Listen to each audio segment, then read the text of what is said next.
In a barren mountain range in northern Europe is a secluded cave. Deep inside is a wide chamber that appears to have been used in ancient rituals.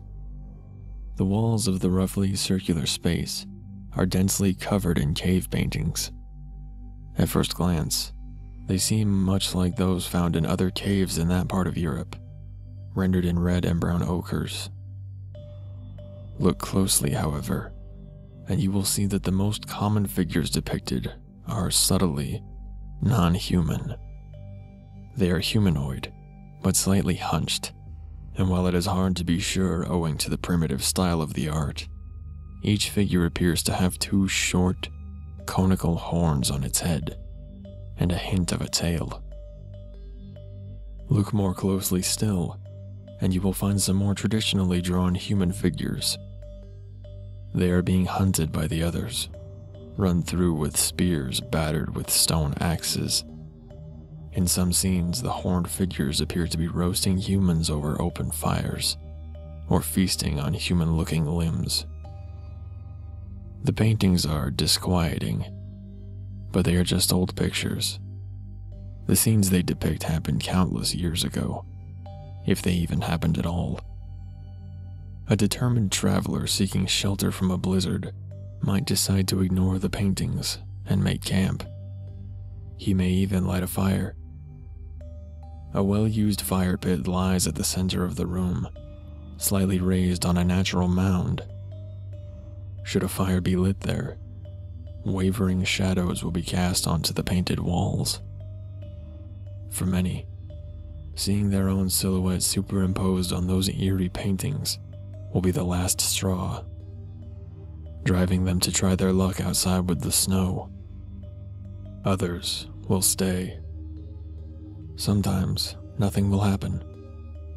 These lucky travelers will emerge the next morning, haggard from a night filled with half-remembered nightmares, anxious but alive. Other times, shadows will move on those walls, shadows cast by nobody present in the room.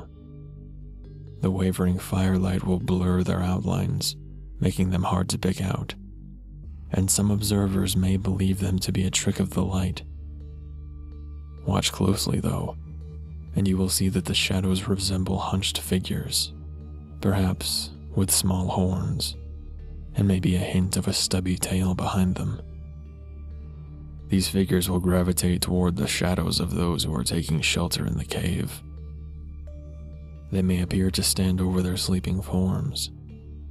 They may appear to be holding weapons, like spears or rough axes. Often, a lone traveler sheltering in the cave will never be seen or heard from again. Their fate will remain unknown. However, those traveling in a group will be woken by screams in the night. They will look for the source of the screams and find that one of their number is missing, their bedroll empty. If they happen to look at just the right place on the wall, they may see the wavering shadows of figures who are not present in the room, or at least not visible. The fire will be low and red, so the shadows dim and soft-edged, but it will appear that a struggling form is being speared and clubbed by multiple assailants, and then dragged away, out of the circle of firelight.